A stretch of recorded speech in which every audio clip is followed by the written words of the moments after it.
Okay, I'm back, and what I'm doing here today, this is the last day of my Eastern Canada trip for 2025, and I haven't showed you this before, but this is my little humble abode. This is where I stay when I'm here. So it's like a 28-foot travel trailer. I've got a little bathroom here with a shower. And I'm just doing a mop out there. I'm going to get back to the mop here in a second, but I got my bunks here. I always leave a bunch of stuff, you know, neat and clean on the bunks. I got a little window air conditioner because the one in the ceiling doesn't work that well. I got a dehumidifier for late in the season because when you're running heat in here, you can still have a lot of condensation. So this is the diesel heater that I put in here last year. I was going to do a review on that. It's working fine. All I can say is it's working fine from this wall thermostat. A lot of guys, you know, get into all these complicated settings with these diesel heaters, and all I do is the breaker's turned off here now, but all I do to turn it on is I push and hold this. It comes up, and then I click it once or twice or whatever, come up to whatever number. It goes up to number 6 level of heating, or down, up and down, right? And that's all I do.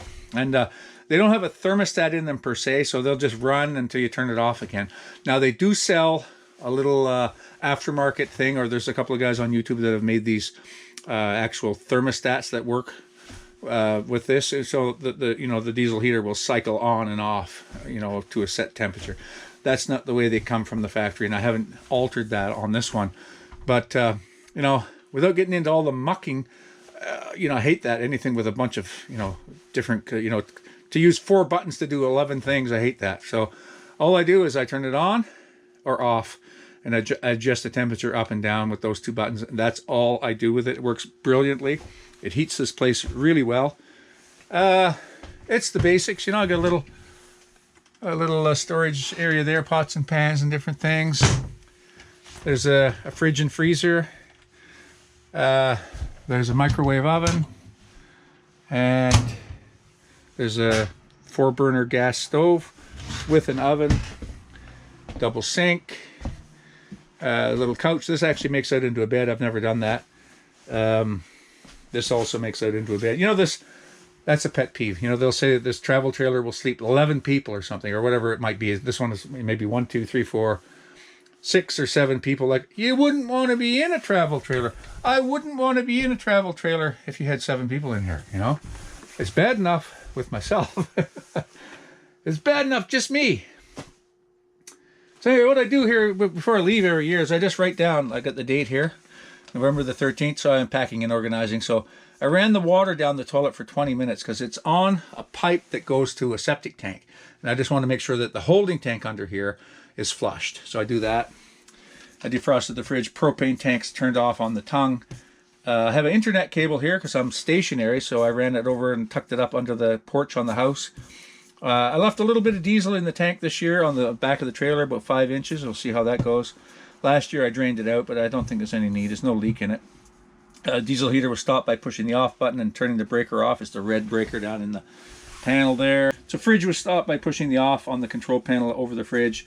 Because, I mean, sometimes you forget, you know, how things work, right? So, yeah, all you got to do is it's just on and off right here. Let me see here. I vacuumed the carpet in the bedroom. I scrubbed everything out. I drained the hot water tank. I left all the taps open with no plumbing antifreeze in the freshwater system. I've had good luck with that. I haven't lost a pipe to freezing because it does get really cold here, you know, minus 25, minus 30 during the winter. So anyway, this is the little setup here. So when I'm here making videos in the fall, I'm sitting here with my laptop set up here, and I have a monitor as my Wi-Fi and everything. I've got it all figured out from there. And just show you briefly, I've got the bed all stripped, but as you can see, and I store the duvet and the pillows in the heated house in the basement instead of leaving them out here during the winter. I leave a bunch of clothes here, different things. This is the way I'm going to leave it for this year. I've taken the batteries out of the gas alarm and the smoke alarms, and so basically, yeah, that's it. I'm just gonna mop this out. So I'm mopping out with pine sol in the water to help, you know, clean it, but also to repel any mice that might want to come in. Now, for anyone that's interested, I did a video last year about pine sol, how it repels rodents without killing them. You can just leave a little bit out in some containers with holes poked in the lid. And I'm going to do that here today. There's a link up here or in the description to that video that I made about pine sol. It really works well to keep mice away. Yeah. So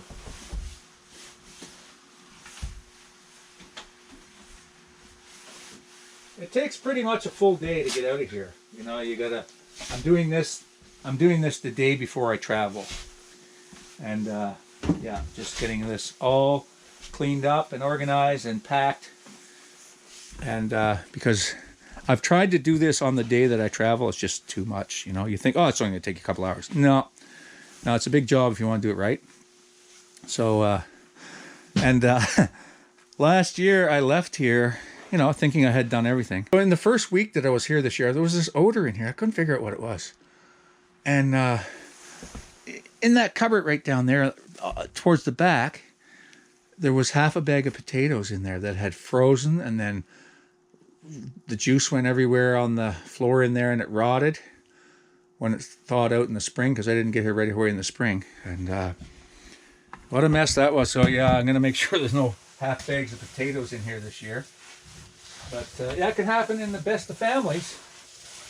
It can happen in the best of families. There's a story about can happen in the best of families. I'm going to bring you one of these days. And anyhow, this is what I'm doing. This is the,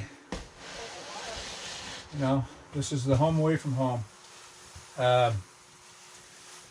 I picked up this trailer cheap several years ago, and it's been great. It gives me independence here on the property. I have some relatives that live in the house, but you know, it was too cramped living in there with them, so I bought this little trailer, and I hook up to power and water, and the sewer goes to the septic tank. I have a pipe outside. I'll show you where that goes down over the hill into the septic tank. It's really good. It's a good setup. It keeps me, you know, it gives me an independent place to come home to at night after a day's work. And because when I come back here, I work hard. You know, and every day I'm out there doing something. You see my videos. And, oh, this thing here. Oh, I made this year. Now I have a story to tell you about this briefly, just very briefly. These trailers, I don't know if you're familiar with them, but they have just 2 metal steps outside, sometimes 3, and it's a fallout. You know, you come out the door, especially at night, with a bag of garbage or something in your hand, and a few times I just about went down over there. You know, so I did that for several years until I realized I need a doorstep here of some sort, just, you know, something big enough for a couple of chairs maybe, and I built some stairs there. So I did this. Didn't show you this project when I built it this summer, but it was one of the first things I did when I got here. And it just had to be done, and I didn't want to film it and take the time, because it always takes more time to film something than to just go ahead and do it. So I built this, and so I didn't show you that, so yeah, I feel bad about not showing that. But it's just it's 8 by 4.5, I think it is. 8 long, 4.5 wide, 3 steps down. I just put it on concrete pillars here, these blocks. What I do is when I go to put a block in, I just dig out the sod and put gravel, and then level that little concrete block, and then build from there. And it's pretty solid. This is actually freestanding. This is not attached to the trailer in any way. It's quite strong. But now there's a story. There's what I've been calling this place. I've been calling this little place the Massey Motel. I've been calling it that for years. And there's this fella down in Nova Scotia. He's got a YouTube channel, and I'm not going to reveal who it is. Okay, I'm going to keep his name out of it and his channel out of it. But he built a garage for himself for his Massey Ferguson tractor this year, and it's what's his name, Mike from Grampy's Workshop. So anyway, yeah. Anyway, so somebody suggested he call his garage the Massey Motel. Now, I hadn't officially registered this name as the Massey Motel, but by golly, I'd been calling it the Massey Motel for a long, long time, right? I come to find out that he's named his shed the Massey Motel. So I asked him about it. Now, I'm not going to say who it is, but it's this fellow down in Nova Scotia. I'm not going to say who it is. But I had a phone call with him actually a few weeks ago, and I recorded the call. So I'm going to just point the camera over here, and I'm just going to take you back to that call. And that's with Mike at Grampy's Workshop. Now, what I did here to bring this to you is I've disguised his voice so that you know, we won't get you won't really know who the guy is, right? You won't know it's this fella, what channel he's from or anything. But so anyway, I'm gonna just take you to that phone call right now and hear what he had to say.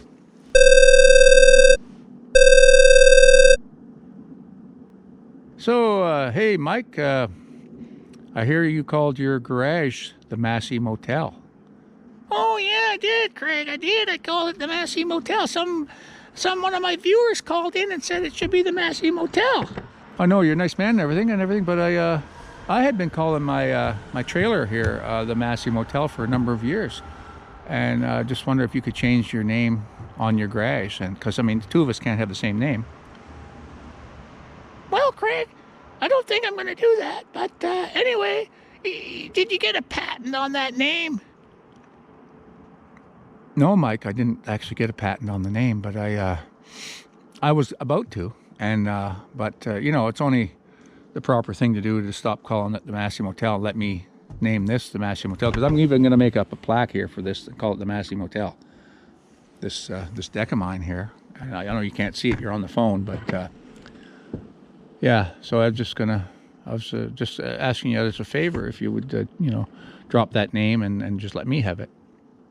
Well, Craig, it looks like supper's ready and I gotta go, but thanks for calling. Goodbye.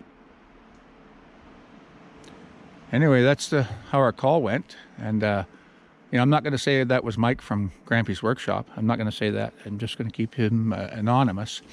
And anyway, so it looks like he's going to stick with the name Massey Motel on that there garage of his. So I don't know what to do. What do you think? Put your comments down below and tell us what you think about this whole Massey Motel thing. You know, the name that I'd been calling this place for years. When I built this step this summer, I was, you know, that was sort of reinforcing, you know, the permanence of this place. And I said, I'm going to make up a sign. I'm going to put it up here, and I'm going to call this, you know, the entrance to the Massey Motel. And it wasn't a week later that this guy, I'm not going to say who it is, down in Nova Scotia, at Grampy's Workshop, guy called Mike, he revealed that he's starting to call his garage the Massey Motel. So anyway, enough said. Back to the tour here. This is the sewer pipe that comes out of that tank underneath, and it goes down there into a septic tank down over the hill. Here's the exhaust from that little diesel heater. This is working brilliantly. I'll just show you a peek in there. You can go and see the whole video. I made a couple of videos about putting this in last year.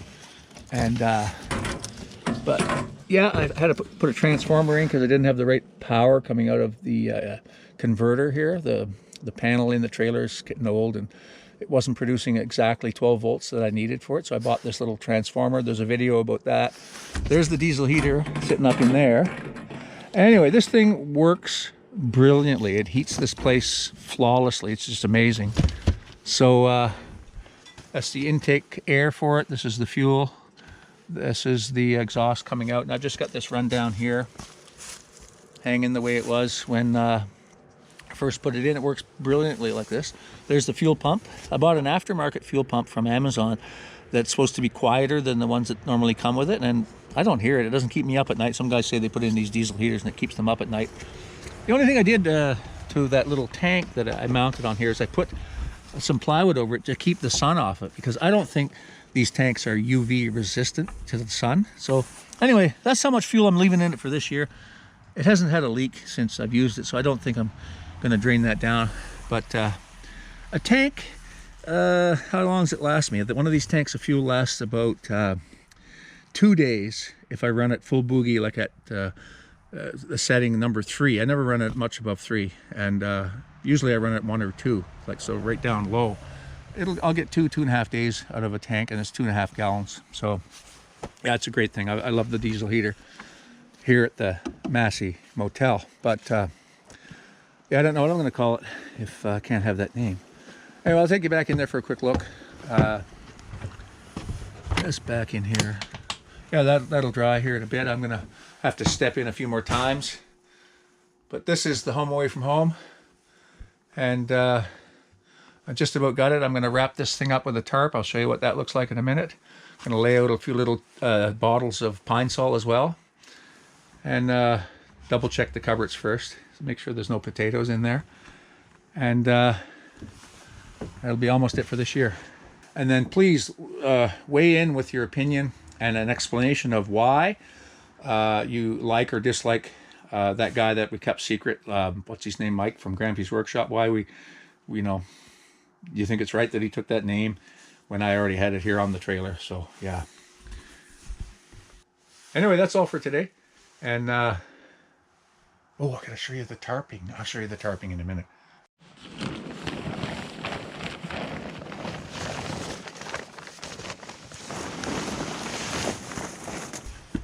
It's all the joy a guy could want in one day. Okay, I'm getting it. See, I got it started to be tied down there, and it's going to be long front and back. I'll tie that. I'll tuck those in, but on this side here, see, I'm just going to take one more look in the door and then tarp this all down. Tie it down on both ends, and I'll show you what it looks like. Yeah, it's a bit of a struggle getting it over that AC on the roof there without a ladder, and I put all the ladders away, of course.